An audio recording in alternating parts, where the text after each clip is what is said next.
চিংড়ি মাছের মালাইকারি তো অনেকেই খেয়েছো, কিন্তু পাবদা মাছের মালাইকারি কি কখনো ট্রাই করেছো?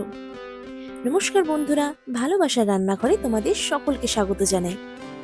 তো প্রথমেই কড়াইতে তেল দিয়ে নুন হলুদ মাখানো পাবদা মাছগুলো ভেজে নেব। আর আরেকটা কথা বলি, পাবদা মাছ ভাজার সময় কিন্তু তেল ছিটকে আসতে পারে, তাই খুব সাবধানে আস্তে আস্তে মাছগুলো ভাজবে।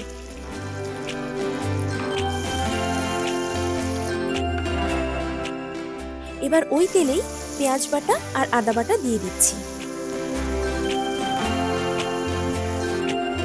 পরিমাণ মতো নুন, অল্প গুঁড়ো হলুদ, গোলমরিচ আর সামান্য জল দিয়ে ঢেকে দিচ্ছি।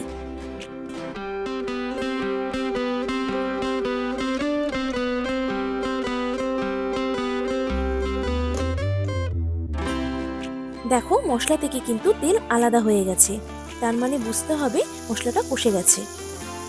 এবার একটু ভালো করে নাড়াচাড়া করে নারকেল দুধটা দিয়ে দিচ্ছি। এখানে আমি ম্যাগির নারকেল দুধ ইউজ করেছি, তোমরা অন্য ব্র্যান্ডেরও ইউজ করতে পারো, বা যদি বাড়িতে বানানো থাকে নারকেল দুধ সেটাও ইউজ করতে পারো। এবার এইগুলোকে মিক্স করে একটু জল দিয়ে কাঁচা লঙ্কাগুলো দিয়ে দিলাম। এখন সামান্য একটু চিনি দিয়ে মাছগুলো দিয়ে দিচ্ছি।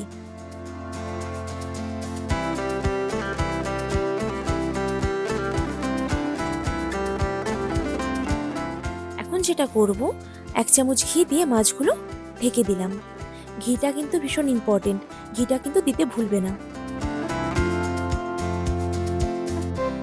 সবার শেষে 1 চামচ সর্ষের তেল দিয়ে পরিবেশন করব, তবেই তো এই রিচ আর ক্রিমি ফ্লেভারটা পাবো, তাই না? তোমরা অবশ্যই ট্রাই করে আমাকে জানিও কেমন লাগলো, আর আমার বিশ্বাস যে তোমাদের ভীষণ ভালো লাগবে।